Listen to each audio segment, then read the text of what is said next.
Hello everybody. Let's start. Hopefully the technique will work.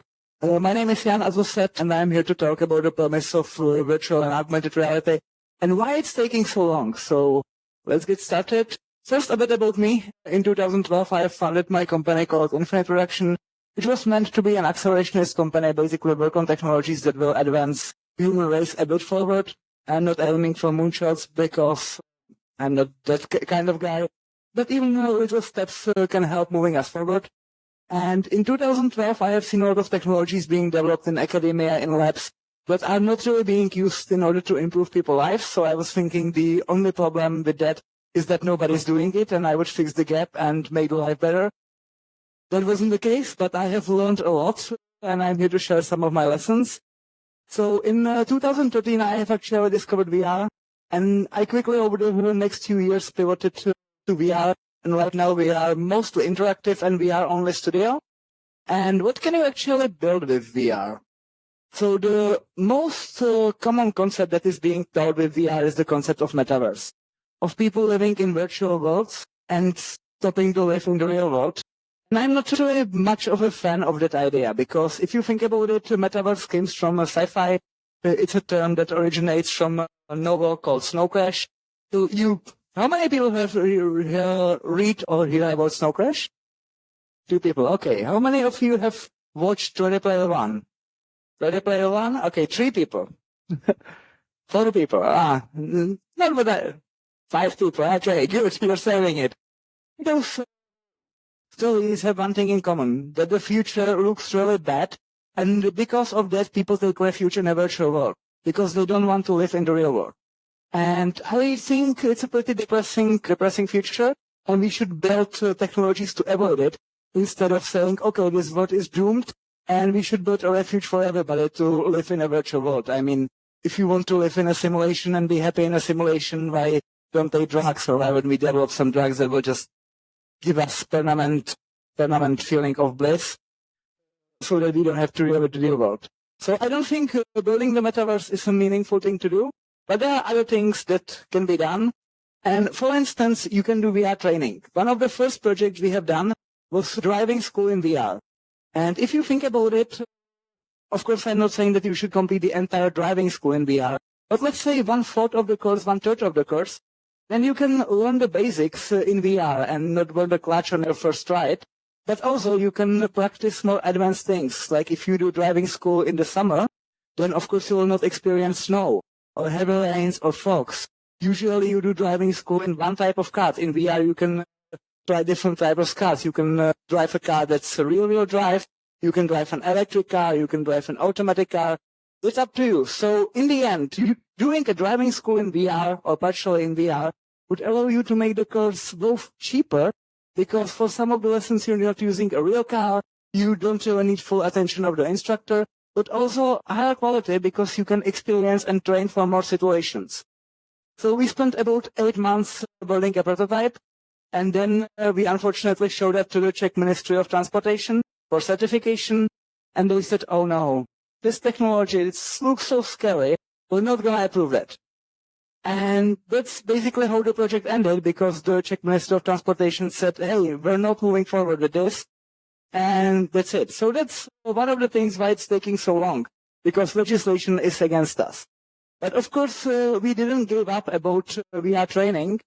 And the next project we did is about paragliding training. Those who don't know, with paragliding, we don't jump on a plane. We actually run from a hill until we're flying. And for that, you need to be able to handle the wing on the ground. You need to be able to inflate it, to stabilize it over your head, and then you can run until you fly. And that's a training that's actually quite difficult, because you need optimal conditions. You need wind that's stronger than 3 meters per second, but weaker than 5 meters per second. And that's not every day. You need optimal wind direction for the terrain you're training in. You need wind to be stable and not gusty. And of course, training with big wings, like my wing is 29 square meters, it can hold me in the air, so it's quite powerful. And especially in the beginning, when you don't know what you're doing, you're mostly battling with the wing, and it's very exhausting. So we moved that part of training into VR, and we deployed it with one paragliding school in Czech Republic. And the result of that is that people learn those basic 2.5 times faster. And of course, it also saves the cost because the basics, when the wing hits the ground many times, gets damaged, gets worn out. So you're saving the most damaging part of the equipment. Of course, you need to train with the wing sometimes because there's a difference between VR and real world. But still, we managed to have people learn faster and made it cheaper for the school. And it resulted in Czech Republic, the paragliding course usually takes from 7 to 9 days. It means that people can master the basics faster and get to the air quicker, which means during the course, the students were trained in VR actually spent more time in the actual air than people who didn't train with VR. So I would say that's quite a success story, but how do you think it was received by the Czech paragliding public? Do you think it was received in a good way? Who thinks it was received in a good way?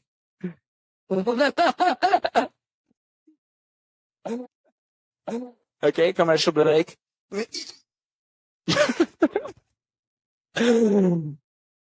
Yeah, of course, we didn't get much of a good reaction. From the school, they actually organized a seminar for other instructors to try it. Nobody showed up. I know that I have showed it to 2 more instructors in the entire Czech Republic, and the rest, which is few dozens instructors, have pretty strong negative opinion about it, but they never tried it. Up to the point where people even called me a killer because people were trying in VR and then they kill themselves in real life, and I am responsible for that. So that was the reaction of the, let's say, professional public. But the people who trained in VR actually loved it, and we got very good references from the students, and that's a good thing. And I'll get back to it at the end of the presentation. But I have one more use case to show. Please? Okay. That's another training thing that is actually well received, and it's called Fire Escape. It was done by us with cooperation with a Los Angeles agency called Viper Studio. And it's something being used by firefighters in Chicago to teach kids in schools how to behave in case of fire. And there's one module that will tell you the basics, and there are 2 escape games where you are actually in a burning building and you need to escape it and you need to practice what you've learned. And that's basically saving lives today. And it's, of course, well, nobody said a bad word about it. So there's one of the success stories, but if you just choose your projects based on what's going to be well received, then you're limiting yourself a lot. But there are those projects that helps make the world a better place, and you don't get a backlash. The next slide is called Colosseum VR. So let's touch another promise of VR, and that's education. VR can take you basically anywhere at any time. And this is a project we did with another Czech startups that's doing VR history tours. They are Techron VR, they are from Czech Republic. And we have rebuilt the Colosseum, how it was in the 1st century. We have restored all the paintings. They are not now lost. We have restored it to the original glory. And it's about 30 minutes guided tour. And people who tried it said that it taught them more than actually visiting the Colosseum in real life. But of course, you can combine those 2. You can visit it in real life, then you can do the VR experience and say how it was. And VR education is an area that's going to be huge, but is being held right now by both VR adoption, which is slowly improving over time, but also by the development cost. We have done this by hand, and we gave them a good price, but it was still in tens of thousands of euros to develop this. And of course, not everybody is able to afford it. But when you put generative AI into the mix, and right now we do have AI models that can create 3D models for you, and they can populate even virtual worlds, then creating an educational VR experience would be as easy as writing a textbook, which normal teachers can do. So for instance, what I see maybe 10 years in the future, that normal teachers will be able to chat with some advanced version of ChatGPT and generate an experience for their students and take them anywhere they want. Whenever it's history, whenever it's future, whenever it's a micro world, and show them how biology works at a microscopic level, that's up to them. But there's going to be a huge opportunity for education in VR. And of course, we need to fix the adoption issue there as well. Okay, next slide. Yeah, this is just a few screenshots on how the Colosseum works. Here you can see gladiators. Here you can see how it looks when there were actually 50,000 people. It's a huge structure. So yeah, if we can move on. And there is a lot of uses of VR that we can talk about. There's education, there's training, there's product design, there's entertainment, there's communication. But one of the last things I want to mention is medical uses of VR.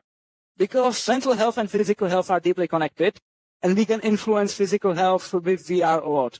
And there are a lot of meditation apps. This is actually us testing one of the meditation app prototypes with us, with EEG, that can have meditation to have more calming effects than a normal meditation. It's up to 3 times more effective in VR than normally. And this is basically us testing EEG to see the brain waves actually, what it's doing in the brain, and fine-tune the application on that. It's not ready for production yet because EEG is very sensitive to movement and the system is expensive. But I think once again in a few years we will get to the point where VR headsets will have BCI and you'll be able to create experience based on you. And maybe you'll be able to talk to a therapist, and based on your biomedical data, the therapist will know what to address and how to address you. And we can get really, really strong with that.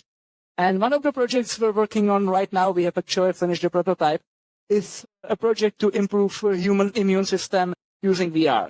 That you will be playing a simple game that will take you inside your body, and you will work with your immune system to clean your body out of toxins.